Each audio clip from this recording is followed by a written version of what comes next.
Labas, čia tinklalaidė su kitokia realybė.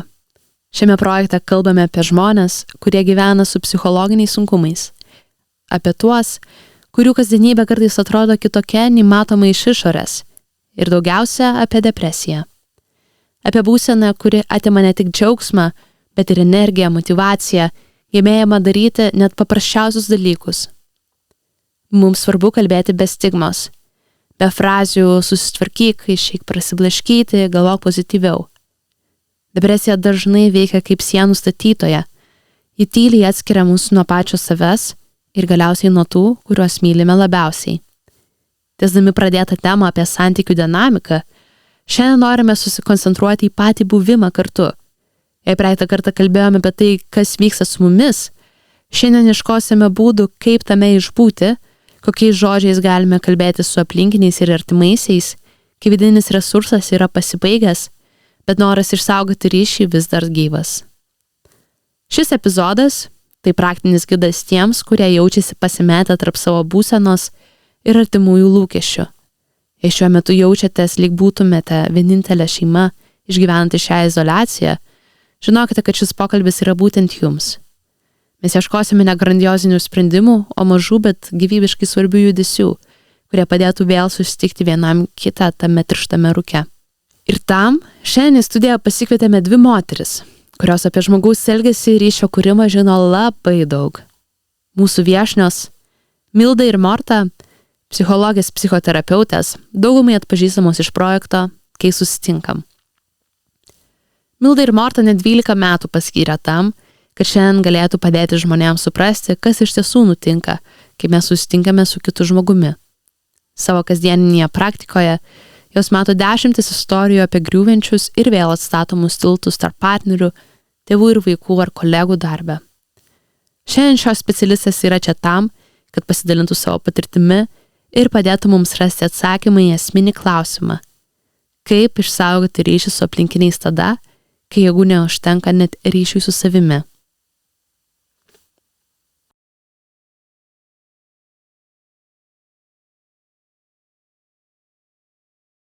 Milda, Morta, labai malonu, kad esate čia.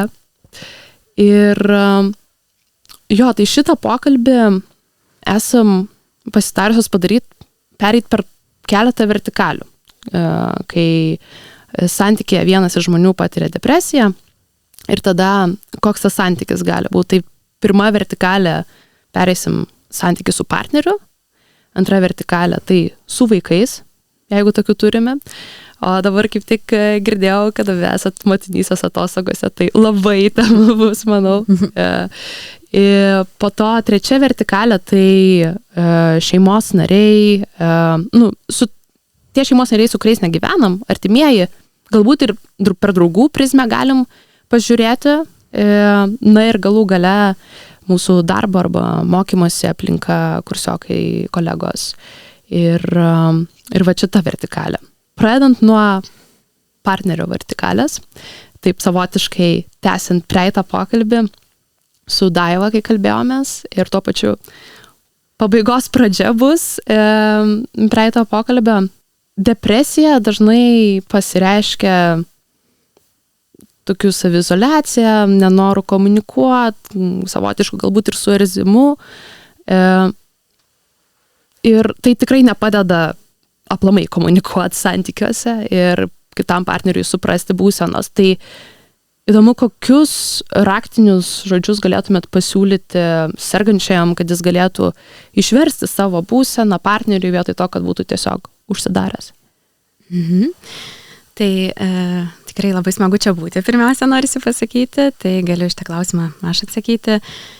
Ir pradžiai noris gal tik taip akcentuoti, kad depresijos veidas gali būti labai skirtingas, kaip tu ir mini. Vieniems žmonėms pasireiškia depresija labiau tokių irzlumu, pykčių, kitiems didesnių atsitraukimų į savizoliaciją, į tylą. Kiti galbūt išgyvena labai stipriai kaltės jausmus. Ir tuomet bendravimas, kai vienas iš poros asmenų yra sergantis depresija, tikrai gali pasidaryti toks labai įtemptas ir komplikuotas, ypatingai jeigu partneris, kuris bendrauja su depresija sergančiu, interpretuoja kito atsitraukimą arba kito kažkokį irzlumą kaip asmeninį puolimą. Gali atrodyti, kad, kodėl aš čia visą laiką širst ant manęs, ko čia nepatenkintas ir panašiai. Dėl to tikrai labai svarbu, kad depresija sergantis žmogus galėtų aiškiai įvardinti savo jausmą, kad šiandien man tikrai labai yra irzlu, aš šiandien toks tikrai jaučiuosi piktesnė ir būčiau labai dėkingas ar dėkinga, jeigu tu, tarkime, paimtum vaikus 30 minučių ir išeitumėt kažkur, kad aš galėčiau pabūti tyliai, man tas tikrai padėtų. Arba, tarkim, galėtų tiesiog labai aiškiai vardinti savo būseną, kaip kad aš esu irzlus, bet mano balso tonas tikrai nėra susijęs su tavimi. Tai nėra tavo kaltė, tiesiog man dabar taip yra, kaip yra. Ir paprastai, kas labai padeda, tai tokių labai konkrečių dalykų paprašymas, nes kitam gali būti visai neaišku, ar ne, ko sergantis asmuo nori. Tai tiesiog labai konkrečiai įvardinti, kad aš norėčiau dabar tylos, arba aš norėčiau dabar, kad kaip tik, nežinau, tu pabūtum šalia manęs ir galbūt nieko nekalbėtum, bet tiesiog labai aiškiai išsakyti, ko noris ir tada ir tos tokios vietos interpretacijom, tarkime, dėl tylos ar negali būti mažiau ir tada priešiškumo gali būti mažiau ir lengviau tada tikrai tampa susikalbėti. Morta, gal kažką norėtum papildyti? Man iš tikrųjų taip malonu pirmiausia sveikinuosi su tavim, Fausta, labai ačiū, kad pasikvietei mus, labai malonu būti kartu su Milda čia ir man gal tikrai ta frazė, kad tai yra ne apie tave, atrodo labai svarbi ir iš tikrųjų tai tada tikrai nuima įtampa, kai mes galim partneriui pasakyti, kad man yra kažkaip ar ne, aš jaučiuosi kažkaip, gal net negaliu įvardinti, kaip jaučiuosi, bet džiaugiuosi, kad tu čia esi, kad esi kartu ir neprisimk to asmeniškai, nes iš tikrųjų būnant šalia žmogaus, kuriam kažkas vyksta, mes visi turim tą vaikišką egocentrišką dalį, pradedam galvoti, gal aš kažką ne taip padariau, ar ne, ir tas įneša daug įtampos abiem partneriam, tai ir tam, kuris svarsto, ir tam kitam, ar ne, nes jis tada pradeda jaustis kaltas, aš nebegaliu būti liūdnas, nes tu tada irgi pradedi kažkaip labai daug apie tai reaguoti. Tai man atrodo, kad svarbi ta žinia, kad ne visada tai yra apie partnerį. Jo, čia labai svarbi dalis. Aš kai esu santykiai irgi galbūt labiau esu linkusi per save eiti, prisimti savo, ką aš čia padariau. Šitą klausimą nesitarėm, bet įdomu, galbūt turėsit kažkokių tai pasiūlymų, kaip tai kitai pusiai partneriai nepriimti to asmeniškai, kaip jam mąstyti tokioje situacijoje ar kažkokius galbūt klausimus užduoti. Galiu šiek tiek apie tai pakomentuoti. Tai iš esmės vienaip ar kitaip, būnant šalia sergančio žmogaus, tikrai, kaip minėjau, depresija turi skirtingus veidus, gali pradėti matyti, koks yra to mano artimo žmogaus depresijos veidas, kaip jisai reaguoja, ar jis yra linkęs labiau į irzlumą, ar kažkokį pyktį. Ir tikrai pastebėti, ar ne, kad, tarkime, pabuvęs daugiau triukšme arba su, nežinau, kažkokia tokia aplinkoj, kur negali atsitraukti, tampa partneris irzlus. Ir tada, tas irzlumas, kaip ir tada savaime suprantam, ar ne, kad čia ne visai apie mane, čia apie tai, kad turbūt persistimuliavo ir ką aš galiu dabar su to padaryti. Tarkim, jeigu partneris dar pats nespėjo susivokti, apie ką čia tas irzlumas, tai gal galima net ir pasiūlyti. Aišku, nenoriu sakyti, kad čia tampa atsakomybė būtinai pasiūlyti, ar ne, bet tiesiog jeigu pastebi, galima, tiesiog, gal tu nori dabar kažkaip, tai nežinau, pabūti vienas. Matau, kad irzlu, ar ne, ir panašiai. Galbūt tas galėtų padėti. Aš taip pati asmeniškai esu gan jautri savo partnerio, vyro savo būsenoms, tai aš tai tiesiog tiesiai ir klausiu. Jeigu tik pajaučiu, kad manyje jau kilo įtampa, aš čia kažką pradedu svarstyti apie tą kitą žmogų, ar kad pati kažkaip keistai jaučiuosi, aš kartais net klausiu, žinai, kaip tau atrodo, ar čia mano būsena, ar čia tavo būsena, ar kažkas yra atsitikę tarp mūsų, ar čia tik apie tave. Ir man labai svarbus tas nuoširdus atsakymas, jeigu, nežinau, pyksta, susierzino dėl manęs, aš labai prašau, kad tą man pasakytų ir kad aš galėčiau tikrai pasitikėti, kad kitas man pasakys. Ar čia tik apie jį, ar čia kažkas apie mus. Ir žinot, kad aš galiu pasitikėti, kad tas atsakymas nuoširdus man duoda tokią ramybę. Ir kartais būna, kad paklausiu šito ir tada suprantu, kad šiaip tai šiandien aš esu susierzinusi ir visai gal tik atrodo, kad kitas kažkaip jaučiasi. Tai ir apie save kažką galima sužinoti. Jo, tai kalbant apie tas jautrias asmenybės, ne, būtent santykėje, vienas žmogus depresijoje, kitas, labai empatiškas žmogus, įsijaučiantis į kito būseną, ir norintis padėti, aišku, kaip būtų galima nubrėžti ribą, kad partneris netaptų terapeutu ar gelbėtoju? Tai gal toks esminis dalykas turbūt yra nepamiršti susižiūrėti savo asmeninių poreikių. Ir tie poreikiai yra ne tik kažkas labai didelio, bet ir labai paprasto. Tai pamiegojimas, pavalgymas, poilsis, fizinė veikla, kažkokia savirealizacija, bendravimas ne tik su partneriu, bet ir su kitais žmonėm. Man iš studijų laikų yra toks įstrigęs pavyzdys, kai viena iš dėstytojų pasakojo, kad klientė atėjo, kurios draugė serga depresija ir jinai tiek įsijautė į pagalbą, kad naktimis nemiegodavo, nerimaudavo, negalėdavo pasiruošti, nežinau, net ir egzaminams, nes taip jinai rūpinosi savo draugę. Tai tikrai tas svarbus priminimas, ar ne, tai o aš ar pasidariau savo visus dalykus ir kai aš jau žinau, kad mano poreikiai tokie baziniai ar ne yra patenkinti, tada galiu skirti tą dėmesį kitam žmogui, o tie tokie red flagsai, kuriuos verta pasižiūrėti, tai ar aš pradedu jaustis toks atsakingas už partnerio emocijas. Jeigu jau pradedu galvoti, net jeigu ir partneris dėl kažko supyko ant manęs, juk tai nebūtinai reiškia, kad aš esu atsakingas už tą pyktį, ar ne, tai vis tiek yra kito žmogaus jausmas. Tai labai svarbu, kad galėčiau atskirti, kad vis tiek jausmai priklauso kiekvienam asmeniškai, ar ne, mes nesam jų, kaip čia pasakyti, nesam atsakingi, net jeigu kitas supyko, nebūtinai aš padariau kažką blogo. Ir tada kitas dalykas, ar jau pradedu jausti, kad man baisu pasakyti partneriui kažkokį ne, ar jaučiu, kad aš turiu, kaip sakoma, ant pirštų galų kažkaip vaikštinėti, tai šitas pojūtis jau rodytų, kad, kažkur ta riba pasislenka. Ir toksai nuovargis, noras užsidaryti, noras atsitraukti iš santykių ir galėtų būti ženklas, kad tos asmeninės ribos, savo poreikiai yra, nesužiūrėti, jiems reikia daugiau dėmesio. Ir svarbu nepamiršti, kad net jei partneris serga depresija ir suprantama, kad tai kažkuria prasme tampa poros centras, nes tai yra didelis iššūkis abiem partneriam, bet kad išliktų abipusiškumas, kad abiejų žmonių jausmai yra svarbus, ar ne, kad nesergantis partneris irgi gali pykti, gali liūdėti. Man atrodo svarbi dalis, kad iš tikrųjų depresija artimojo kelia daug jausmų, tarp jų ir pykti, kurį sudėtinga jausti, nes tikrai yra ir labai liūdna už savo partnerį ir gali ir kaltė tokia imti, kaip aš galiu būti toks beširdis ar ne, bet tai yra dalis. Ir aš tai prisipažinsiu, kad kai mano vyras 3 dienas serga tiesiog peršalimu ir reikia visko rūpintis, jau mane ima susierzinimas ir mes taip susitarę, kad nepiktai, bet žaismingai pasakau, kad žinai, užknisau. Greičiau sveika. Greičiau sveika, ar ne, bet suprantama, kad tai nėra valia ir kažkaip, man atrodo, per tą humorą galima tuos jausmus kažkiek paleisti, abiem apie jo žinoti, bet nebūti agresyviam su jais. Tai Ir gal toks priminimas, kad vis dėlto partneris lydi savo antrąją pusę tame procese, bet negali už jį nei pasveikti, nei kažko padaryti. Mhm. Taip, aš labai pritarčiau Mortos minčiai, kad partneris lydi, o tuo tarpu gydo, tai gydytojai, psichiatrai, terapeutai, partneris gali tik taip būti šalia ir taip pagelbėti, ar ne, bet pasveikti, pagydyti negali.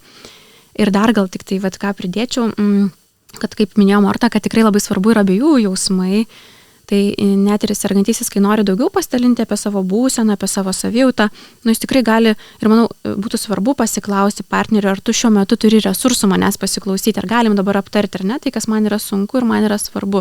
Kad tarsi tas partneris irgi nebūtų visada 100% turintis galėti priimti, ar ne, tą informaciją, nes tikrai abiejų jausmai yra labai labai svarbus. O jeigu sergantysis nepaklausia to, bet partneris neturi to resurso, kaip būtų galima gražiai, jautriai. Ta prasme, vis tiek depresija sergantis žmogus dažniausiai irgi asmeniškai linkęs priimti dalykus, tai kaip būtų galima gražiai iškomunikuoti, kad neturiu resursų. Mhm.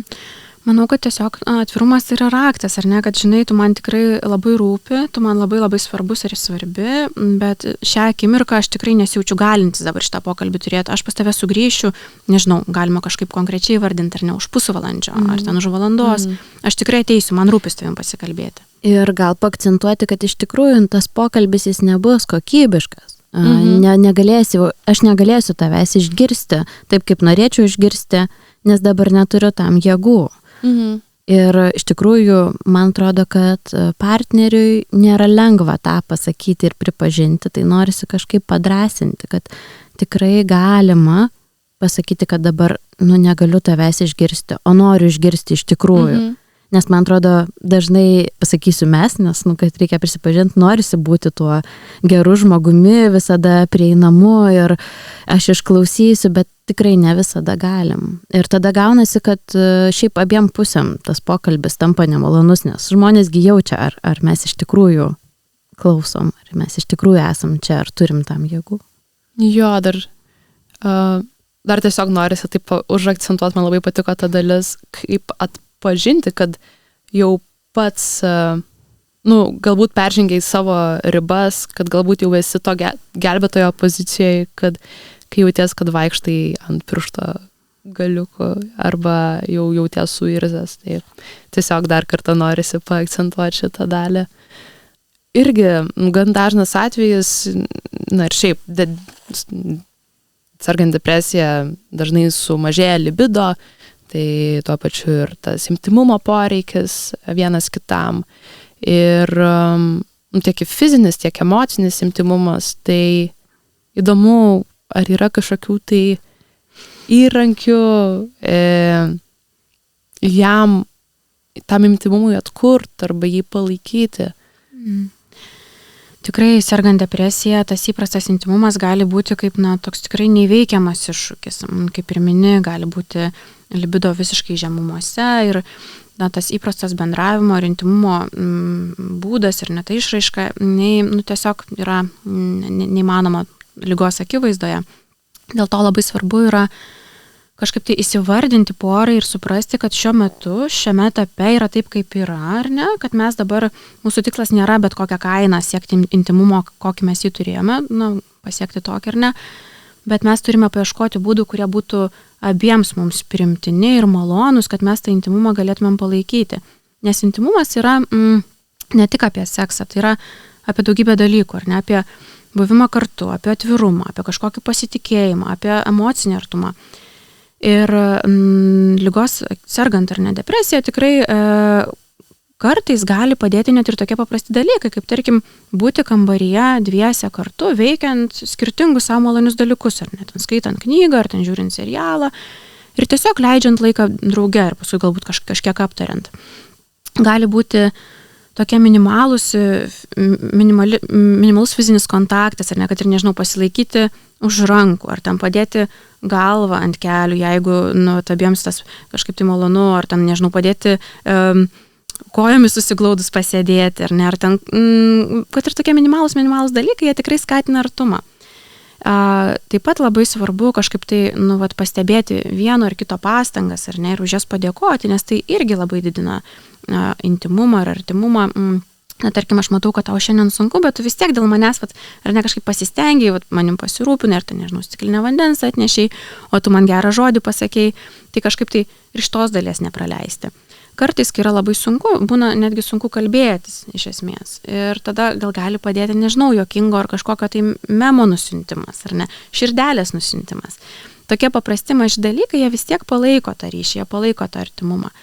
Ir manau, visai svarbi frazė, kurią sergantysis gali pasakyti savo partneriui, kad, žinai, aš dabar negaliu būti artimas, artima, kaip norėčiau, bet šiuo metu savo meilę aš noriu tau parodyti tokiu būdu, ar ne? Kad ir, nežinau, širdelės atsiuntimu. Nes tu man tikrai rūpi, bet šiuo metu aš kitaip tiesiog negaliu.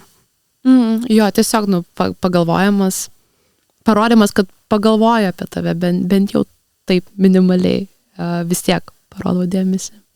Marta gal kažką irgi papildyti turi.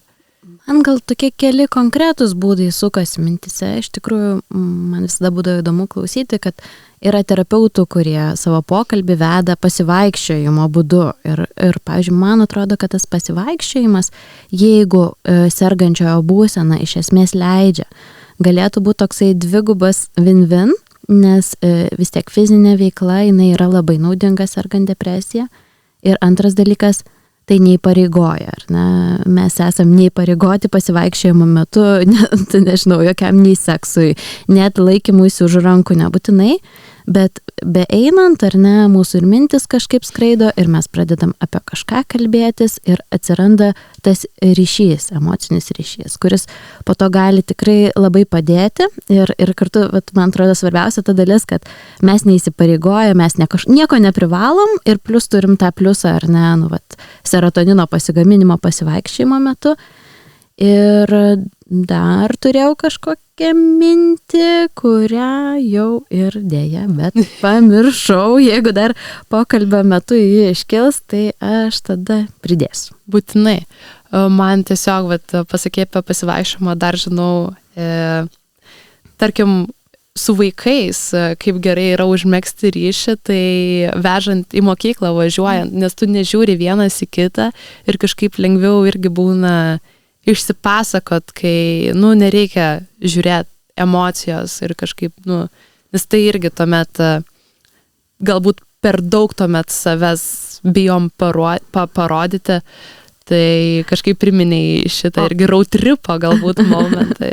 Jo, man atrodo, road tripas irgi galėtų būti iš tikrųjų geras artumo atstatymo būdas, kartais labai padeda. Ir aš prisiminiau, ką aš norėjau pasakyti, irgi turbūt iš patirties mano vienos klientės, tai aišku reikalauja jėgų, bet iš tikrųjų drąsa pasakyti, ko man reikia intimumo akimirką. Nes iš tikrųjų sergant depresiją nedaug dalykų, bet daug įvairių pojūčių gali būti nemalonus, per intensyvus. Tai iš tikrųjų, jeigu įmanoma, jeigu tam yra resurso iš esmės pagalvoti vis dėlto, ko man reikia tam intimumui. Ar man reikia tylos, ar man reikia muzikos, kokios muzikos, ar man reikia ilgo masažo. Ir mano toks paskatinimas, nors tai yra tikrai labai sunku sergant depresiją, bet išdrįsti pasakyti, reikia šito ir pabūti egocentriškam ar ne, egoistiškam, kažkuria prasme savanaudiškam, bet tas iš tikrųjų tada gali atnešti tos, naudos ir artumo ir leisti partneriam pabūti kartu ir fiziškai artimiems. Jo, kažkaip prisimenu save, kai turėjau gan tokį sunkų perdegimą ir, išsakyti savo poreikį, neduok dievė, ten valandas ruošėsi ir tada pro ašarą šiaip ne taip pasakai tą savo poreikį. Tikrai yra sudėtinga, bet Bet tada palengvėja, ar ne? Verta, jo.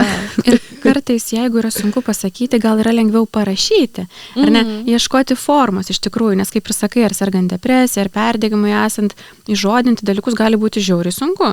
Ir tada tikrai toks paskatinimas paieškoti savo būdo. Net kartais žmonėm, nežinau, telefonu lengviau pasikalbėti, ar ne, tiesiog pasiskambinti, nebūnant vienoje erdvėje. Kaip ir sakai, nežiūrint vienas kitam į akis, kaip važiuojant mašina, taip ir galbūt tiesiog telefonu ar susirašyti, ar pasakyti, ar kažkokį tai laiškelį nusiųsti, ar ne. Tiesiog paieškoti savos formos. Bet iš tikrųjų teko susidurti su irgi darbo patirtį žmonėmis ir poromis, kuriom telefonų pokalbis būdavo tas žingsnis į artumą.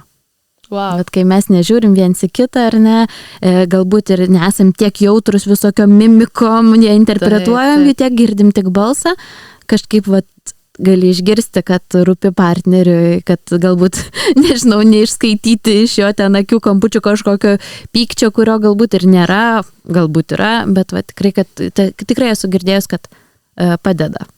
Jo, nes vėlgi depresijos momentais mes netgi, žmogus interpretuoja ne taip, tas mikroemocijas, mikromimikas, kas gali būti, tiesiog kažkoks nerimas iš kito žmogaus, jam gali matytis kaip pyktas. Taip, tiesiog. Jo, geras, labai įdomu. Gerai, judame į kitą vertikalę, tai yra vaikai ir kaip komunikuoti vaikams apie savo būseną, kad jie netaptų mažaisiais gelbėtojais. Aplamai, kaip komunikuoti būseną, ypač kalbant apie mažus vaikus ir galbūt galim pereiti per skirtingas amžiaus kategorijas irgi. Gal norėtųsi vis tiek pradėti nuo to, kad aš pati ir Milda mes abi esam suaugusiųjų terapeutės, nėra čia mūsų tokia tikrai sritis ir stiprioji pusė. Aišku, šiek tiek tų žinių yra. Tai kaip ir sakai, nuo to amžiaus labai priklauso ir nuo pačio vaiko labai priklauso.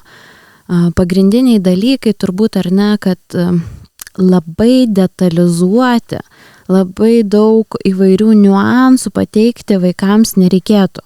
Tai turėtų vis tiek būti kaip įmanoma paprastesnė žinutė, kuri būtų apie tai, kad mamai ar tėčiui yra sunkus laikas, ar galbūt jeigu amžius vyresnis ir galima įvardinti, kad depresija, galbūt sakyti, kad liūdna. Tai aišku, irgi labai svarbu, kokia ta depresija yra, ar ne, ar funkcionuoju kasdienybė, ar nefunkcionuoju, ar galiu žaisti su vaiku, ar visiškai negaliu žaisti su vaiku. Jeigu tikrai būsena yra tokia sudėtinga, kad negaliu, ar ne, galbūt galima panaudoti palyginimą, ar ne, kad aš tikrai norėčiau su tavim praleisti laiko, norėčiau pažaisti, bet kaip žmogui būna sulūžusi koja ir negaliu žaisti futbolo. Tai taip dabar man yra mano viduje ir aš tiesiog norėčiau, bet negaliu. Ir kitas svarbus momentas, kalbant apie vaikus, vaikai, kartais mes suaugę irgi yra labai egocentriški ir yra linkę manyti, kad viskas vyksta dėl jų. Todėl labai svarbu užakcentuoti turbūt abi tas pusės, ne, kad tai, kaip aš jaučiuosi, nėra susiję iš tos pusės, kad tu nieko blogo nepadarei. Ir lygiai taip pat pernelyg vaikų negirti už džiuginimą, nes mes turim tą kitą pusę, ar ne, kur tada vaikas įsivaizduoja, kad visa tėvų laimė irgi priklauso nuo jo. Tai čia reikėtų, ar ne, kažkaip išlaikyti tą balansą, ar ne. Aišku, kad pasakyti, kad aš džiaugiuosi tavimi yra svarbu, bet galbūt nesudėti to akcento į įvairius dalykus, ką vaikas daro, nesusėti tiek daug jo elgesio, kuris mane džiugina, kad neužkrauti tos atsakomybės, kad aš dabar turiu visą laiką džiuginti mamą ar tėtį, nes aišku, kad vaikam rūpi, aišku, kad jie irgi išgyvena dėl tos būsenos. Aš tai irgi kažkaip pridėčiau prie Mortos ir akcentuočiau tą mintį, kad labai svarbu nepadaryti vaiko to gelbėtoju, to vieninteliu, kuris tikrai supranta mamą ar tėtį, nes tai yra milžiniška našta. Tai yra milžiniška našta, kur tu jautiesi atsakingas apie mamos būseną, tada jau iš tos kitos pusės atsakingas, ar ne tai, kad čia dėl mano kaltės tai nutiko, bet aš esu dabar toks svarbus ir turiu mamos ar tėčio nenuvilti, ar net turiu būti ypatingas, visada suprantantis, išklausantis. O vaikui, kaip ir partneriui, tikrai gali kilti visokių jausmų. Gali būti žiauriai pikta, ar ne, ant tos mamos ir tėčio, kad čia serga ir guli visą dieną, tarkime. Gali būti labai liūdna, gali būti visaip. Ir svarbu tikrai skirti dėmesio ir tam jausmui. Ir to kažkaip tai nepamiršti, nepraleisti pro akis ir leisti vaikui būti vaiku. Jo, yra tas svarbus momentas apie tą egocentriškumą, kad vaikai irgi labai daug per save perleidžia. Tas pats elementariausias pavyzdys, kuris man iššoksta visada į galvą, tai skyrybų momentas, kad vaikai labai asmeniškai tai priima ir mano, kad dėl jų skiriasi. Tai kaip ir minėjai, vaikai irgi gali manyti, kad mama ar tėtis dėl jų yra liūdni ir guli dabar lovoje ir tuomet ieško tų sprendimų. Man dar kažkaip tikrai Mildos mintį norisi užakcentuoti, apie tai, kad vaikas gali pykti, gali liūdėti ir man atrodo labai svarbu pasirūpinti, kad vaikas turėtų kur papykti, paliūdėti, nes jo neišgyventi jausmai, jie užspausti, jie galėtų tada toliau kažkaip irgi prisidėti prie jo gyvenimo eigoje polinkio į kažkokį jausmų slopinimą. Ir nors, tikrai man atrodo labai nelengva prisileisti, ar ne, kad pyksta dėl ligos, bet ypač pykti, man atrodo, liūdėsi kažkaip dar kartais būna lengviau priimti, bet kad padėti vaikui rasti būdą papykti irgi, jeigu matot, kad kyla tai. Jo, čia įdomus momentas, nors minėjot, kad labiau vis tiek su suaugusiais dirbat, bet gal kažkokių minčių kyla, kaip praktiškai būtų galima padėti vaikui išjausti tą pyktį tokiais momentais. Labai priklauso nuo amžiaus turbūt, nes ir ta pykčio išraiška labai skirtinga. Mažesni taip labiau tiesiogiai išreiškia, ar net, tarkim, pyksta tiesiog, kad mama ar ten tėtis negali pažaisti. Tai tiesiog įvardinti ir padėti vaikui susigaudyti, kas vyksta, kad, žinai, tau tikrai yra dabar labai labai pikta, ar ne, ar labai liūdna, kad mama ar tėtis negali su tavim pažaisti. Suprantu, ar ne, bet mama šiuo metu serga ir kitaip negali būti, ar ne, tai vėlgi nesusiję su tavim, tai tiesiog serga ir negali. Vyresniam vaikui taip pat įvardinti jausmus, bet tada vyresni galbūt gali ir kažkokias pasitelkti priemonės, nežinau, per kažkokius piešinius labiau išreikšti, per kažkaip tai kitaip tą liūdėsį ar pyktį perdirbti. Bet kaip ir Morta minėjo, tikrai labai svarbu, kad būtų tos erdvės, kad galbūt tada gali daugiau apie savo jausmus vaikas pasikalbėti su tėvu, kuris neserga depresija, ar ne, kad kažkaip daugiau pasidalinti. Taip pat aptarti ir su sergančiu tėvu ar mama, kad vaikui normalu, kad kyla tokie jausmai, kad tai nebūtų kažkaip tai tabu, kad tai būtų tikrai suprantama, kad visi jaučiamės visaip ir visų jausmai yra validus ir jie gali būti ir jie turi būti mūsų šeimoje. Dabar galvojom per dviejų tėvų perspektyvą. Įdomu, galbūt esat pačios turėjusios pacientų ar tiesiog kažkokių tai patirčių, kai vienišas tėvas ar motina būna ir išgyvena depresijos periodą ir turi vaikų ir įdomu, ką tada daryti. Aš asmeniškai nesu turėjusi tokio paciento ar pacientės, bet taip galvojant, tai turbūt vis tiek labai skatinčiau ieškoti tų žmonių, kurie gali padėti. Ar tai būtų seneliai, ar tai būtų kažkokie tai kiti artimi giminaičiai, ar tai draugai, į kuriuos vaikas galėtų remtis ir su kuriais galėtų daugiau pasidalinti, jeigu, tarkim, mamai arba tėčiui sergančiam nedrįsta pasakyti tam tikrų dalykų.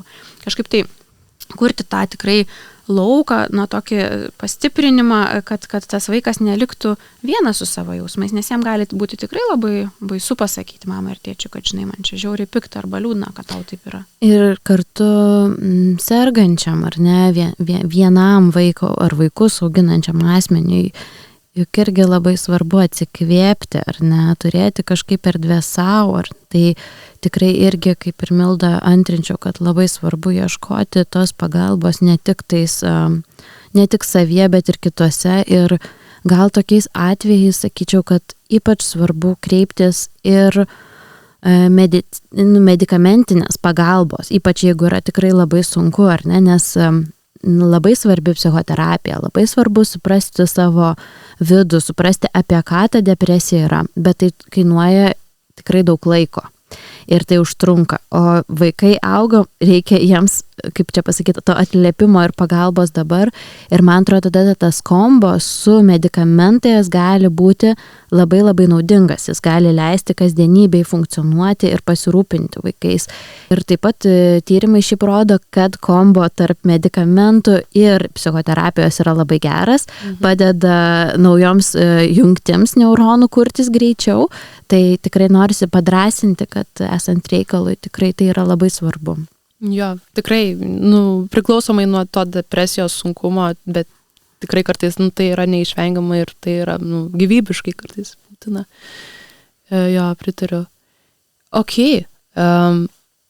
Jo, kalbant apie tą šeimos dinamiką, kaip depresija keičia ją, gal kažkokių minčių turi ties šią temą?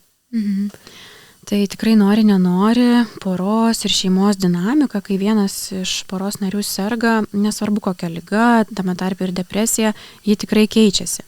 Ir jeigu ypatingai yra asmenų, kuriais reikia pasirūpinti, ar ne, vaikų, tada tikrai tam nesergančiam partneriui jam tenka didesnis krūvis, tiek buities, tiek logistikos, tiek emocinių poreikių kažkokio tai užtikrinimo. Ir natūraliai jisai tikrai tada, jam tenka tokią didesnę dalį vežti bent jau kažkurį laiką. Ir tas gali kartais įsukti į tokį pykčio kaltės ratą, pykčio kaltės ciklą, kur sergantysis ima jausti kaltę, kad aš kažkaip tai čia ar negaliu padėti, neprisidedu, mano partneriui ten taip čia nelengva dabar viskuo rūpintis, o tuo tarpu partneris, kuris rūpinasi daugiau, ar ne, nors jis ir pasirenka rūpintis ir jisai tikrai tikiu, kad ir nori, ir padėti, nenoris gali pradėti vis tiek jausti ir tokį pyktį, ir irzulį, ir nuoskaudą, ar ne, kad kiek čia man dabar daug visko reikia padaryti. Ir labai svarbu šitoj vietoj toks akcentas, kad tikrai tas partneris, kuris didesnį krūvį veža ligos metu, kad jisai neliktų vienas, kad jisai ieškotų tokių išorinių resursų, kurie galėtų jį pastiprinti. Ar tai būtų auklė, ar tai būtų seneliai, ar tai būtų kažkokia bendruomenė. Na, iš esmės ieškotų būdų, kaip savo padėti, nes jis yra tam laikotarpiui tas asmuo, kuris tikrai turi užtikrinti didelę dalį ir atsakingas už tą didelę dalį šeimos funkcionavimo kaip vieneto. Ir nenori, kai tas pasikeičia, ar ne, tas dinamikoje visas darbų pasiskirstimas, vaikai gali jausti įtampą, nes kažkas kitaip, kažkas ne taip, kaip įprasta vyksta. Ir tada gali kilti klausimas, tai kaip čia tai išlaikyti tą balansą. Tai, kaip sakau, iš tikrųjų svarbu kalbėti su vaikais, kas čia vyksta, kad tai neliktų nutilėta, kad suprastų, kad šiuo metu yra taip, kaip yra, ar ne, kad mes tikrai stengiamės, ieškome kažkokios tai pagalbos, tikimės, kad mamai arba tėčiui pagerės greitų metu, bet šiuo metu yra taip, kaip yra ir mes turime visi kažkaip susitelkti. Taip pat nepaisant to, kad sergantysis gali mažiau kažkaip tai prisimti tų visokių buities dalykų, mažiau galbūt pasirūpinti vaikais, labai svarbu, kad jis vis tiek išlaikytų lygiavertės tėvystės, tokią teisę priimti sprendimus, kuriuos jisai gali priimti. Kad tai nebūtų kažkaip tai vienpusiškai, vienašališkai priemama to sveikojo partnerio, kad vis tiek sergantis depresija būtų įtraukiamas, kad jis nepasiliktų už borto, nes tai gali sumažinti tikrai ir kaltės ir vis tiek tada žmogus nesijaučia kažkoks tai čia atskirtas, kad dabar aš jau nieko nebegaliu ar ne už nieką nebeatsakau. Tai labai svarbu tą akcentuoti, kad nors depresija laikinai pakeičia pareigas ir atsakomybės, bet to lygiavertės partnerystės ir tėvystės principo nepakeičia. Tai turi likti. Ką tik galėčiau pridėti prie Mildos, tikrai labai pritariu visom mintim, kad kalbėtis iš tikrųjų kas ką gali, nebandyti spėlioti, nes krūvio ir taip yra daug, jeigu mes pradėsim spėlioti arba daryti, kas mums atrodo, kad aš turiu padaryti už partnerį, o ne paklausti ir aiškiai susitarti, turėsim papildomą krūvį, turėsim papildomas kažkokias nuoskaudas, galbūt kažkurioje vietoje net ir sergantysis depresija bus nugalintas ir galbūt kažkokių dalykų, kuriuos galėtų padaryti ir padaręs galbūt net jaustusi geriau apie save, tai bus prarasta. Tai va tas, sakyčiau, atvirumas ir aiškus komunikavimas, kas ką gali, aiškus paprašymas pagalbos tikrai, man atrodo, palengvina negu kad apsunkina. Tai nespėlioti. Jo. Ir per šitą dalį, tiek kalbant apie vienišus tėvus, tiek aplamai apie šeimą, labai girdėjau porą kartų tą socialinės paramos ratą, jo susikūrimą ir turėjimą, tai galime pereiti prie kitos vertikalės, tai yra artimieji ir draugai, būtent tas socialinis paramos ratas, nors kartais tai gali būti ir kokia tai nors nevyriausybinė organizacija, kuri irgi gali suteikti tą socialinę paramą, bet kalbant iš artimų ir draugų pusės. Manau, vis tiek dauguma žmonių gero linkėdami sako, kad dalina patarimus ir gan primityvius, išeik pasivaikščiot, taigi čia neliūdėk, susijimk. Aišku, kitiems tos frazės irgi kyla iš to, kad jiems nepatogu yra su tavo jausmais, kai patiri depresiją. Tai kokius sakinius ar frazes būtų galima pasiruošti, nes vis tiek kartais sunku on the spot mąstyti žmogui, kaip atreaguoti.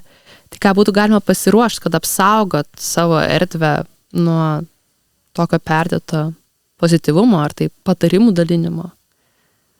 Iš tikrųjų, taip tikrai norisi atreaguoti, kad taip, daug bejėgiškumo patiria žmogus būdamas šalia, ar ne, ir sunku tverti tuos jausmus, norisi, kad tai baigtųsi, ar ne, tai pasakysiu patarimą, ar ne, ir kažkaip tarsi tada gal tikrai bus geriau, bet tie patarimai dažniau ar ne sukelia tokį nuvertinimo jausmą, atitolina, nebesinori dalintis apie savo sunkumus, verčia užsisklęsti. Ir man atrodo, kad labai priklauso, koks tas santykis yra, ar ne, ar tai yra artimesnis, ar tolimesnis. Tam tikrais atvejais, man atrodo, svarbiausia yra nesivelti į jokį ginčą ir labai aiškiai tiesiog pasakyti, trumpai ir aiškiai. Tokių patarimų nenoriu, man tai nepadeda, nereikia nieko įrodyti, nereikia teisintis, nereikia ginčytis ar ne, nesakyti, kad aš jau taip dariau, man nieko nepadėjo, tiesiog, ar ne, man tai neveikia. Ir tiek. Kita vertus, jeigu tas santykis ir ryšys artimesnis ir yra tokio pasitikėjimo, kad kitas žmogus gali išgirsti, gal galima ir daugiau pasakyti, ar ne, apie tai, kad kaip aš jaučiuosi, kai girdžiu tą patarimą. Bet čia jau, sakyčiau, eina kalba, ar ne, apie draugus, apie žmonės, kurios norim būti arčiau, nežinau, ten tolimesnės ar tetas, ar kažkokius žmonės, kurie iš tikrųjų labai toli nuo to emocinio pasaulio. Tai vat kitiem galbūt galima pasakyti, ar ne, kad, aš tada dažnai jaučiu, kad, tada noriu atitolti, nebenoriu tau papasakoti, kai iš karto gaunu patarimą. Noriu būti išklausytas. Tai turbūt tiek. Aš irgi kažkaip tai galvoju, pritariu tam, ką Marta sakė, ir galvoju, kad dažnai tie patarimai ateina iš tokio bejėgiškumo, ar tai nežinojimo, kaip čia padėti tam žmogui. Ir nepaisant to, kad jie tikrai ten nepadeda ir gal kartais pats patiriantis žmogus to supranta, vis tiek kažkaip tai bando ar ne kažką pasakyti, kad tik tai pagerėtų. Tai galvoju, kad tikrai visai svarbu, kad tas sergantis asmuo galėtų ir atliepti tą dalį, kad, žinai, aš matau, kad tau tikrai neramu ir tau rūpi, ačiū už rūpestį, bet, ar ne, kaip Morta ir sakė, bet man tai nepadeda, bet aš pati, rasiu būdą arba randu būdą, kas man padeda, kažkaip tai apie tai, kad, aš matau, kad tau rūpi. Žinai. Nes tas tada tikrai nuima ir tokia įtampa bendravime ir tikrai kažkaip tai gal labiau lieka abu suprasti. Jo, tas pasidalinimas. Gal tikrai dar prie to, ką Milda sakė, ar ne, matau, kad tau rūpi ir jeigu dar jau randi savy jėgų, pasakyti, kaip padėti, ar ne? Ja. Matau, kad tau rūpi, ar ne, pabūk šalia, ar ne, matau, kad tau rūpi, palaikyk už rankos, jeigu tai artimesnis ryšys, ar dar kažkaip, ar ne, ar kažkokia fizinė pagalba, padėk man namus susitvarkyti, jeigu tikrai norisi kažką padaryti. Ir kartais artimiesiems tokiems tolimesniems juos įdarbinus, jeigu taip galima pasakyti, jiem irgi tampa lengviau. Iš tikrųjų, ir toks pavyzdys, ne visai su depresija susijęs, bet aš atsimenu savo močiutę, kuri ateidavo pas mane į svečius ir jeigu jinai galėdavo sutvarkyti man ką nors namuose ar išplauti indus, kad ir kaip kažkuria prasme gal man ir nepatogu, gal irgi neturėtų, aš čia turėčiau pasirūpinti, bet aš mačiau, kaip jinai džiaugdavosi ir man atrodo, tie patarimų dalintojai, kai kurie tikrai geranoriškieji, gal jiems irgi būtų lengviau, jeigu pavyktų depresiją sergančiam pasakyti, žinai, tai tada tą ir tą padaryk, jeigu nori kažką nuveikti, nes tas noras nuveikti, jisai tikrai, man atrodo, visiems pažįstamas, kas nori padėti. Jo, nes kaip dabar vis tiek toks gadėt, toks savotiškas paveikslas susikuria žmogaus, kuris dalina tus patyrimus, tai vis tiek dažniausiai būna tikriausiai vyresnės kartos žmonės ir turint tą visą kontekstą, kad jiems aplamai yra neįprasta, kad žmogus kažką tai gali patirti emociškai ir dar dalintis apie tai, tai labai yra nepatogu ir tuomet irgi, kad ir kaip nemalonu girdėtus patarimus, bet kartais lengviau tiesiog irgi, jeigu turi resursų įsijausti, tai to žmogaus kontekstą ir tiesiog priimt, kad jisai tikriausiai nenorėjo blogo, tą sakydamas. Tiesiog toks irgi, tokia mintis atėjo man. Nori tie šeimos nariai mums padėti, bet nežino kaip, o noris, kažkaip esam, kaip tauta orientuoti į tą tikslą, į rezultatą, čia ir dabar padaryti viską, išspręsti problemą, kaip žmogus sergantis depresija galėtų su suformuluoti konkretų pagalbos prašymą, kad abiejoms pusėms būtų aišku, nes, dabar Morta užsiminė jau apie tai, kad būtų puiku, jeigu turi energijų, paminėt, ko tu nori, bet kartais, sunku iki to prieiti ir kartais sunku net suvokti tą savo poreikį, ko tau dabar reikia, tai nuo ko būtų galima pradėti. Mhm. Tai čia toks tikrai tęsinys praėjusio klausimo, ką kalbėjom, kad tikrai žmonės dažnai patarinėja iš bejėgiškumo, jie tikrai nori būti naudingi, nori padėti, bet nežino kaip ir gali nuolatos ten klausinėti, siūlyti kažką, kas tada sergantį asmenį ima erzinti. Ir iš tikrųjų geriausias variantas būtų, jeigu tik yra resursų, tai kad, kaip Morta ir sakė, tas sergantis žmogus galėtų labai konkrečiai paprašyti, jeigu yra pakankamai artimas ryšys, kad, žinai, matau, tikrai labai nori man padėti, ar net man vairius dalykus siūlai, gal tu tikrai galėtum, nežinau, man pagelbėti su ABCD, kažkokiais konkrečiais, labai konkrečiais dalykais, labai konkrečiais veiksmais. Ir tas man tikrai padėtų, žinai, šio gyvenimo etapu man labiausiai padėtų būtent tai. Ar, tarkime, nežinau, ten nuvežti vaikus į būrelį, ar ten kažkokį šunį pavedžioti, tokius labai paprastus konkrečius dalykus paprašyti. Arba tiesiog iškomunikuoti savo būseną, kad man yra tikrai dabar liūdna ir nieko daugiau nenoriu, tiesiog noriu, kad pabūtum šalia ir galbūt net ir patylėtumėm tas 10 minučių. Tai jeigu yra tik įmanomas, tai yra svarbus konkretumas. Bet kartais, kaip ir sakai, tikrai nėra resursų, ar ne, ir pačiam yra neaišku. Ir tada tas toksai išorinis triukšmas, kuris sukelia siūlymai, pasiūlymai, prašymai, kažkokie ten patarimai, jis tik tai dar labiau gramzdina į tokią tikrai būsena, iš kurios labai sunku išeiti.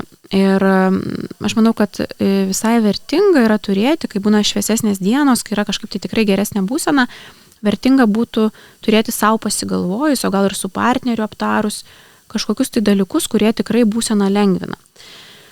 Tai gali būti toksai kaip, nežinau, paruoštukas kažkokių tai labai konkrečių dalykų, kurie man padeda, ar ne? Tarkim, jeigu man yra labai blogai, gal man gali padėti, kad, nežinau, ten tu ateini į kambarį, atidarai langą, leidi šviežią orą, vandens stiklinę atneši. Gal tai gali būti, kad jeigu man yra tikrai dabar tokia sunki būsena, man reikia tylos ir tu man suorganizuoji tą tylą. Iš esmės, ar kažkokį ten mėgstamą serialą paleidi. Iš esmės, apie tokius tikrai iš anksto aptartus mažus dalykus, kai nėra jėgų man net pasakyti, ar ne, gal tada tu gali ateiti ir man pasiūlyti iš to sąrašo kažką. Ir gal kažkuriam aš iš jų pasakysiu, gerai, manau, kad man tai padės šią akimirką. Tai suprantu, kad tikrai yra dažnai sunku galbūt apčiuopti, bet toks pasiruošimas iš anksto galbūt galėtų šiek tiek palengvinti. Ir tam sergančiam, ar ne, kažkaip tai per daug nesvarstant, tiesiog gavus sąrašą pagalvot, kad gal šitas visai mums patinka, tiek ir šalia esančiam žmogui nuima tam tikrą tokį, nežinau, krūvį, atsakomybę, kad aš čia būtinai turiu kažką sugalvoti, kad kitam pasidarytų geriau. Kažkaip neturiu ką pridėti prie. Jo. Pritariu tikrai.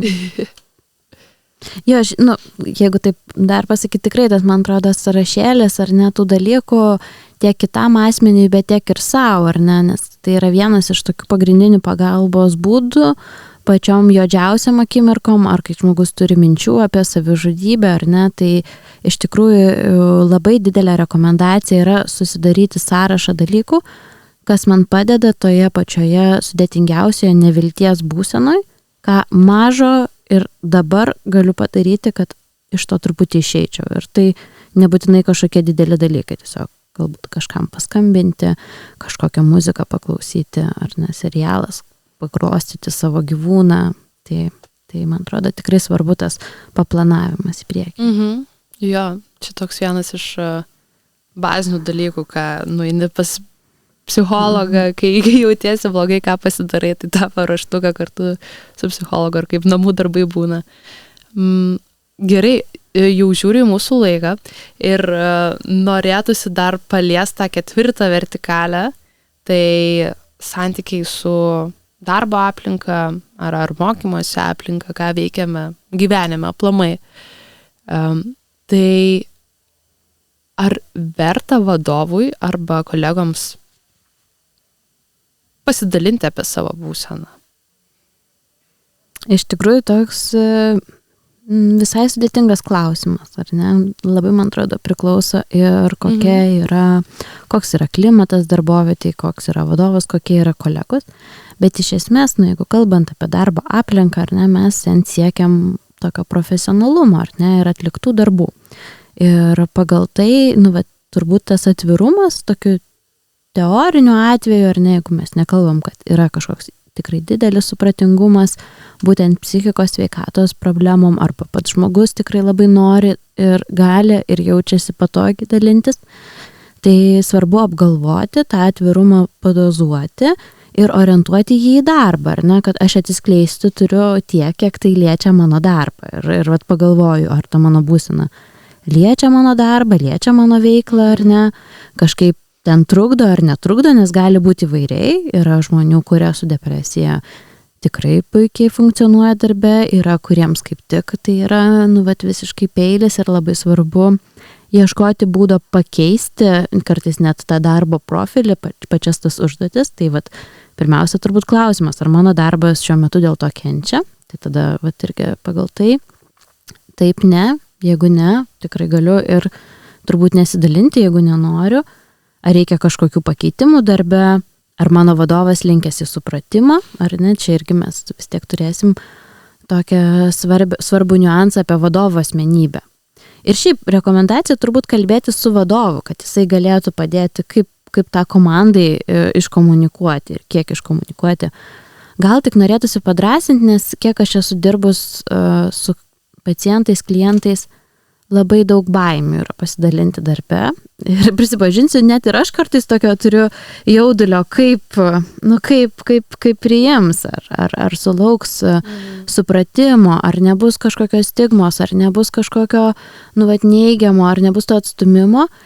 Ir iš tikrųjų taip patirtyje, aišku, aš negaliu generalizuoti, bet patirtyje iš tikrųjų nustebino, kad dažniausiai tai yra sutinkama su palaikymu ir tai yra atliepiama, labai palengvėja pačiam žmogui, kažkaip tikrai atsiranda dar vienas palaikymo tinklas. Tai tokioj praktikoje tai matau, kad tas veikia ir gerai veikia ir dažniausiai būna labai baisu tą žingsnį žengti, bet iš tikrųjų po to labai palengvėja. Aš tai pritarčiau, nes ypatingai šiuolaikinėse, tokia kur šiuolaikiška kultūra įmonėse, tikrai netgi žinau, kad yra tokia mental health sick days, sick leaves vadinami, tai tikrai dienos skirtos, kai tu tiesiog prastai jautiesi, ar ne, tu gali pasakyti, kad šiandien negalėsiu ateiti į darbą. Ir tas jau nurodo tikrai besikeičiančią kultūrą darbdavių, kur kažkokios tai, nežinau, psichikos sveikatos ligos ar sutrikimai, jie nėra kažkaip tai priimami kaip neligos. Tai yra, suprantama, kaip viena iš ligų, ar ne, ir tu gali sirgti, ir tu gali tikrai ar neateiti, ar kažkaip tai pabūti daugiau namuose, ar gauti kažkokiu, tai nežinau, galbūt lengvatų tam laikotarpiu, kol tu sergi darbe. Tikrai tokio supratimo daugėja, tai tas labai smagu matyti. Tikrai nesakau, kad visur, ar ne, ir visose darbovietėse, bet bent jau tokia pozityvi tendencija, tai jinai ryškėja. Jo, bet čia toks burbulas savotiškas yra su to mental health sick days ir aplamai to sąmoningumu. Tikrai, aš, pavyzdžiui, aš pati iš regiono esu kilusi ir, aišku, dabar negaliu pasakyti tiksliai, nes nedirbau, neturėjau darbo patirties regionuose, bet iš to, kiek atsimenu paauglystėj, tiek savo tėvų aplinką, darbo aplinką, tiek pačios mokyklos aplinką, gali būti sudėtingai. Ir įdomu vis tiek tą hipotetinę situaciją paėmus, nors labai smagu girdėti, kad pacientai pasako ir grįžta su lyg akmuo nuo širdies nusiritęs yra, kad priėmė, supratingai priėmė vadovas mano situaciją ir kolegos irgi suprato, tai labai smagu girdėti, bet jeigu visgi to neįvyksta, kaip tada, tai vis tiek daug pareikalavo iš manęs kaip žmogaus sergančio depresija jėgų ir resursų, tai kaip toliau aš galėčiau save apsaugoti tokioj padėty, kai sulaukiau kažkokio tai pažeminimo ar patyčių iš to, ką pasidalinau su vadovu. Kokie galėtų būti tuomet, tikriausiai labiau reiktų eiti per jau apsisaugojimo metodus, ar nežinau, ką dar būtų galima, kokių žingsnių imtis tokiu atveju? Man atrodo, kad gal labai svarbu sau padėti pasakyti, turbūt jau čia su savim dar pakalbėti, kad iš mano pusės tai buvo drąsu, aš rūpinausi savimi tą sakydamas, ar ne, kad tai yra iš esmės tų kitų žmonių ir problema ir nesupratimas ta reakcija. Kažkaip turbūt tikrai labai aiškiai pirmiausia savo atskirti, kad tai yra problema, kaip reaguoja vadovas ir toks reagavimo būdas yra netinkamas. Tada tikrai kitas klausimas, ar ne, ar organizacijoje yra būdų būti kažkaip šiek tiek apsaugotam, ar ne, ar yra kažkokie kiti vadovai, su kuriais gali kalbėtis, ar HR'as yra, kuris atsakingas, ar iš tikrųjų, įsivaizduoju, kad jeigu kalbam apie regionus, tai gali būti ir labai mažos, ar ne, kur ten keli žmonės įmoniai. Ir tada tikrai aš įsivaizduoju, kad žmogui yra be galo sunku ir labai pažeidžiamas. Kita vertus, kai sakiau pavyzdžius, tai jie mano tokioj patirtyje nebuvo vien tik apie tokias, nežinau, startuolius ar ne, kur tikrai iš tikrųjų esu dirbus psichiatriniai ligoniniai, tai žmonės gydydavosi, ar ne, tas gydymas trunka ilgai, tai kartais 6, kartais 8 savaitės ir iš tikrųjų kartais nustebindavo ir darbdaviai, iš kurių nesitikėtum. Aišku, kad ten nėra didelio atliepimo į visą tą emocinę pusę, bet pasakymas, gydykis, rūpinkis savim, ar ne, mes lauksim tavęs sugrįžtant. Tiek to tikrai galima kartais sulaukti. Nes vis tiek pripažinkim, kad ir regionuose, ir tos močiutės, ir tie vyresni patarimų dalintojai vis tiek jie nori, ar ne, kad žmogus pasveiktų, pagytų, ar ne, iš esmės jau tikrai tokių piktybiškų tikrai pasitaiko, sutinku, bet iš esmės net ir nesuprantantis daug, ar ne, apie tą emocinę savijautą, tai vis tiek, tai ar jau gerai jautė, žinai, kur. Tai gal kažkaip norisi. Bet sudėtinga tikrai įsivaizduoju, kad tas gali iš tikrųjų turbūt ir sugniuždyti, ar ne, gali būti tas paskutinis lašas, kur. Bet gal iš tokios aplinkos iš tikrųjų išėjus po to, ar ne, susiradus kitą darbą, gal tai būtų tas proveržis, ar ne, kuris padėtų, gal ir ta depresija susijusi, ar ne, su ta aplinka. Jo, aš labai pritarčiau, kažkaip tai labai svarbu neapsikaltinti tokioje vietoje, ką šiaip lengva padaryti, ar ne, kad jeigu gauni tokio neigiamo grįžtamo ryšio apie savo pasidalinimo darbovietėj, tai labai svarbu neapsikaltinti, tikrai atskirti, kad čia yra ne apie mane, čia yra apie juos ir gal tikrai aš dar siūlyčiau paieškoti tokio tikrai palaikymo žmonėse, tokiose bendraminčiuose, nes tikrai tikiu, kad yra ir tarp tų žmonių, kolegų, kurie palaiko, ar tai šeimos nariai kažkaip daugiau tada juos remtis, jais pasikliauti. Na ir tikrai tada, jau nežinau, eigoje kelti klausimą, ar čia yra ta kultūra, ta bendruomenė, kurioje aš noriu būti, ar ne.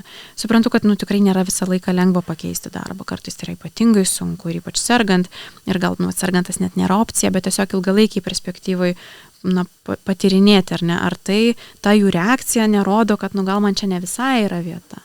Nes kaip ir kalbat, kad kartais ir ta depresija gali būti sąlygota tam tikros aplinkos. Jo. Iš tiesų, kartais, kai jūs sulaukite tokios reakcijos, jeigu sulauktum tokios reakcijos iš vadovo ar tai aplinkinių kolegų, gal iš tiesų čia puikus ženklas, kad gal čia yra priežastis tavo depresijos. Gerai, tai dar viena situacija. Vyksta susirinkimas kažkoks. Ar esat vidury darbo, kur turit performinti, turit kažką padaryti tarp žmonių galbūt ypatingai ir jaučiat, kad užeina, ar tai kažkoks nerimo priepuolis, ar dingsta tos jėgos, tiesiog depresija užsliūkina. ką daryti? Kas tas ritualas galėtų būti?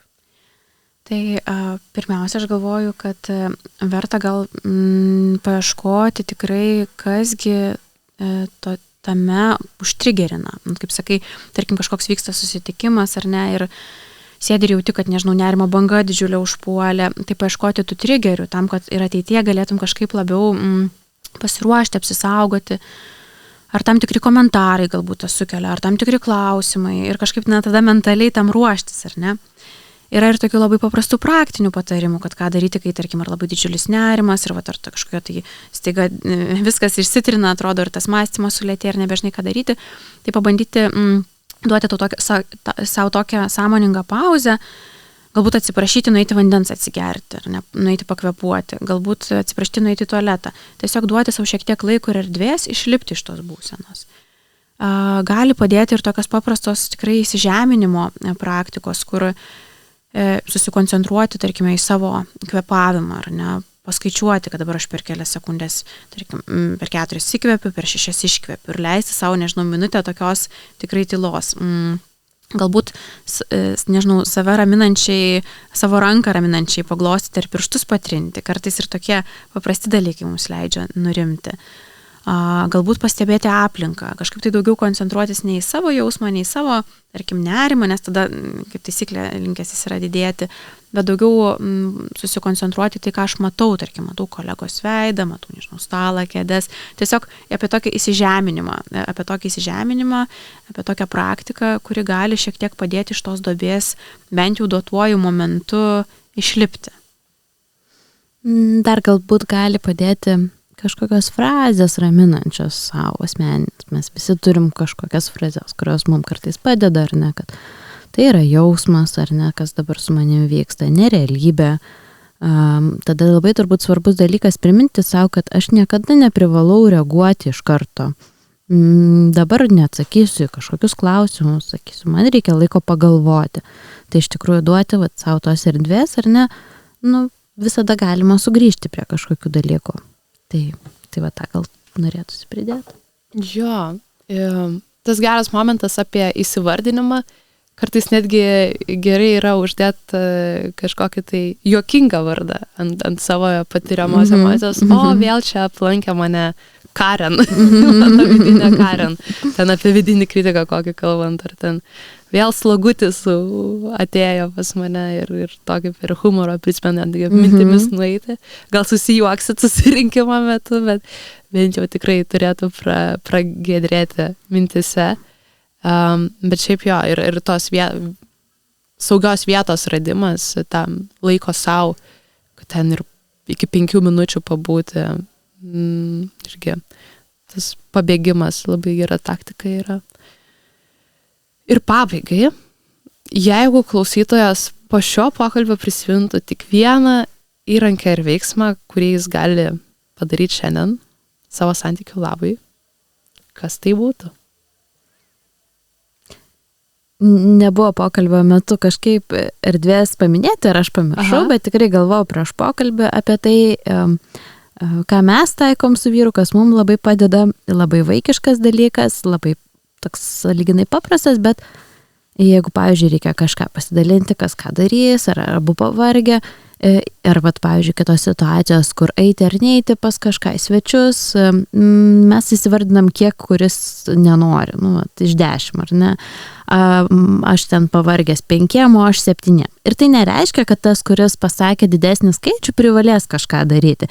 Ne, bet tas leidžia tokią biškį perspektyvą pajausti ir kažkaip ne pagal taisyklės, bet pagal tikrai kiekvieno būseną ieškoti to sprendimo. Tai labai labai paprasta, bet man tai, pavyzdžiui, tada irgi aiškiau suprast, tai kiek čia tam žmogui, nežinau, ar liūdna, kiek sunku, ar kiek pavargęs, ar ne, nes kartais sakai, aš labai pavargau, ar ne, 5. Okei. Arba ten 9. Šiandien tikrai tau sunku. Tai kažkoks tokio įneša aiškumo ir leidžia kažkaip dar kitaip tą situaciją pamatyti, pasidėlioti. Aš tai žadėjau ne šitą sakyti, bet man kažkaip kalbėjai ir kilo tokia mintis ir galvoju, kad kartais tikrai žmonės būna labai pavargę nuo sprendimų. Ir atrodo, sprendi ir ten niekaip negali nuspręsti ir kažkaip tai pavargsti nuo to viso sprendimo lauko. Aš tai gal siūlyčiau kartais žaismingai pasižiūrėti. Va taip tikrai leisti savo, nežinau, mest monetą, ne, vietoj to, kad spręstum. Tiesiog leist savo mest monetą ir leist monetai nuspręsti. Aš truputį atskleisiu, nes Milda labai dažnai mūsų tandeme, kai mes negalim kažko nuspręsti, sako, pasuksime laimės ratą. Ir yra toks... Internete galite susirasti laimės ratą. Ir išrenka, pavyzdžiui, kur mes susitiksime kavos. Taip, nes mes kartais 10 minučių galim tartis ir svarstyti ir visai kaip ir tą likimas nulėmė. Nu, čia aš taip juokiuosi, kad likimas. Ir žinot, gal visai lengva tada, jeigu gauni kažkokį atsakymą ir supranti, kad kažkaip ar ne jausmas kyla, nenorėjau čia. Tada labai aišku, kad norėjai kito varianto ir tai yra irgi lengviau pasirinkti. Aha. Tai tiesiog aš gal pasiūlyčiau kartais pasižiūrėti žaismingai, nesureikšminti visko ir vat pažaisti, ar tai sukt laimės ratą, ar monetą mesti ir leisti tam likimui nuspręsti, kartu apsaugantis šiek tiek nuo tokio nuovargio sprendimams. Ir dar, negaliu su vienu išeiti, dar labai norisi antrą pridėti. Man gal labai kartais padeda įsivardinti, tai kokie šiandien tikrai būtiniai dalykai, kuriuos turim padaryti. Mano vyras yra tas išbrokintojas. Aš kartais atrodo, kad turiu daug visko padaryti, jis sako, šito tikrai šiandien nebūtina, ir šito tikrai šiandien nebūtina, ir šito, ir šito, ir šito. Ir iš tikrųjų tų dalykų, kuriuos privalau padaryti, yra netiek jau daug. Ir man atrodo, kartais labai svarbu pasinaudoti tą teisę, neapkrauti savęs, o kitą dieną gali atrodyti dar visai kitaip. Tai vat. Nerealu. Labai geri patarimai. Ir to žaismingumo išlaikymas ir, atidavimas spręs likimui.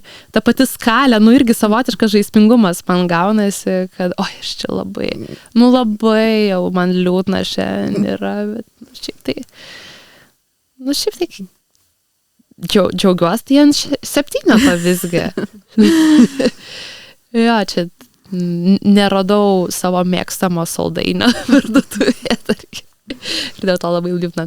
Bet jo, labai smagu su tokia linksma gaidelė užbaigti šitą pokalbį. Ačiū Jums labai.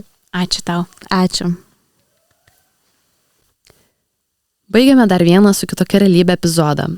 Šiandien Milda ir Morta, kai susitinka, mums priminė, kad santykiai depresijos metu neturi būti tobuli, svarbiausia, kad jie būtų tikri.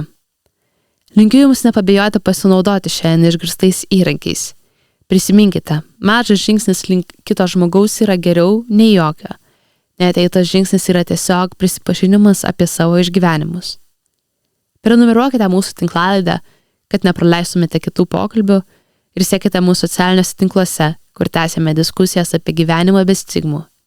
Ačiū, kad klausėtės. Su Jumis buvo Rūta ir Fausta tinklalaidėje su kitokia realybė. Nes kiekvieno realybė yra svarbi. Iki!